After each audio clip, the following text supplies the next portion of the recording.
नमस्कार दोस्तों, कैसे हैं आप सब? आई होप अच्छे होंगे।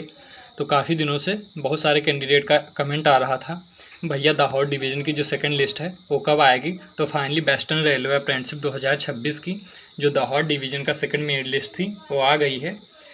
संबंधित जानकारी ये है कि अगर आपको भी ईमेल या मैसेज नहीं आया है तो आपको ये पीडीएफ की लिस्ट कहाँ मिलेगी? तो इसके लिए आपको हमारा टेलीग्राम चैनल जो कि डिस्क्रिप्शन में है और व्हाट्सएप चैनल ज्वाइन कर लेना है, ताकि रेलवे अप्रेंटिस से संबंधित जितनी सारी पीडीएफ्स और मेरिट लिस्ट होती हैं वो सारी वहाँ पर अपलोड हो जाती हैं। तो आप मेरा टेलीग्राम चैनल को ज्वाइन कर लीजिए। आइए बात करते हैं किस ट्रेड को किस दिन डीबी के लिए जाना है और कौन कौन से डॉक्यूमेंट लेकर जाना है। पश्चिमी रेलवे मुख्य कार्यालय कारखाना प्रबंधक दाहोद 12/8/2026 को इसकी सेकंड मेरिट लिस्ट आउट कर दी गई है। बात करें आपको डीबी के लिए 9:30 बजे कारखाना प्रबंधक कार्यालय दाहोद में आपको पहुंचना है। और बात करें डीबी में जो इम्पोर्टेंट डॉक्यूमेंट हैं वो कौन कौन से डॉक्यूमेंट लेकर जाना है, तो आइए डीबी के समय जो ओरिजिनल डॉक्यूमेंट लगेंगे और इनकी सेल्फ अटेस्टेड जो फोटोकॉपी लगने वाली है उन पर बात कर लेते हैं। तो आपको जो डीबी में डॉक्यूमेंट लेकर जाना है, एप्लीकेशन फॉर्म का कॉपी लेकर जाना है जो आपने अप्लाई किया था, और 10वीं की मार्कशीट लेकर जाना है। आईटीआई की अगर सेमेस्टर वाइज है तो आपको सारे सेमेस्टर की ओरिजिनल मार्कशीट होनी चाहिए, और कॉन्सुलेटेड है तो आपको मार्कशीट और सर्टिफिकेट दोनों लेकर जाना है। और आपका जाति प्रमाण पत्र लेकर जाना है। आप जैसे ओबीसी एससी एसटी कुछ भी हैं वो अपना सेंट्रल लेवल का कास्ट सर्टिफिकेट भी लेकर जाएं। और ओबीसी वालों को जो है क्रीमी लेयर और नॉन क्रीमी लेयर हैं वो सेंट्रल लेवल का लेकर ही जाएं। और अपनी कैटेगरी के अनुसार अपना ईडब्ल्यूएस, अगर आप पीडब्ल्यूडी हैं तो उसका भी प्रमाण पत्र, अगर आप एक्स सर्विसमैन कोटा के अंतर्गत आते हैं तो आप उसका सर्टिफिकेट लेकर जाएं। और आइडेंटिटी के लिए आप अपना Aadhaar card, PAN card, 2 passport size photo लेकर जाएं।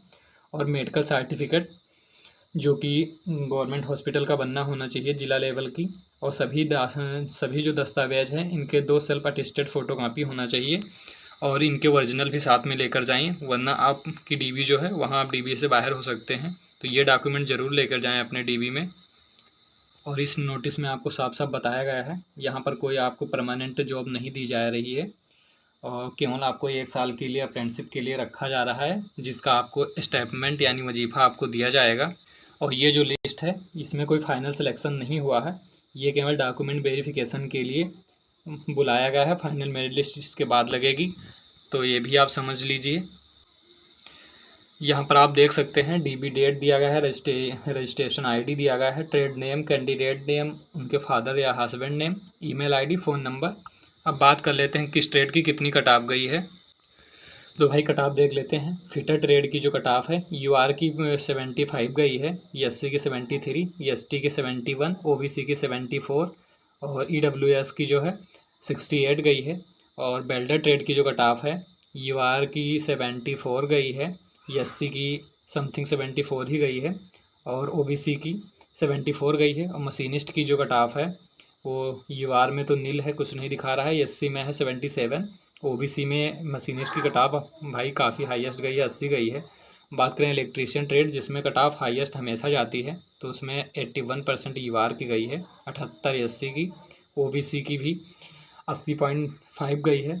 और पासा ट्रेड की बात की कर लें कट ऑफ की, तो पासा ट्रेड की जो कट ऑफ है यूआर की 73, एससी की 66, और ओबीसी की 66। तो जिसका भी सिलेक्शन हुआ है डीबी के लिए उसको कॉन्ग्रेचुलेसन। और अपने आप दिए गए डेट के अनुसार अपनी डीबी करा लें, फिर आप वेट करें फाइनल मेरिट का। फाइनल मेरिट लिस्ट की पीडीएफ या कोई भी इन्फॉर्मेशन आपको सबसे पहले हमारे यूट्यूब चैनल पर देखने को मिलेगा। तो अगर चैनल पर पहली बार आए हैं तो चैनल को सब्सक्राइब कर लीजिएगा, ताकि रेलवे अप्रेंटिस से संबंधित कोई भी नॉलेज आपको मिस ना हो। मिलते हैं नेक्स्ट अपडेट के साथ। धन्यवाद।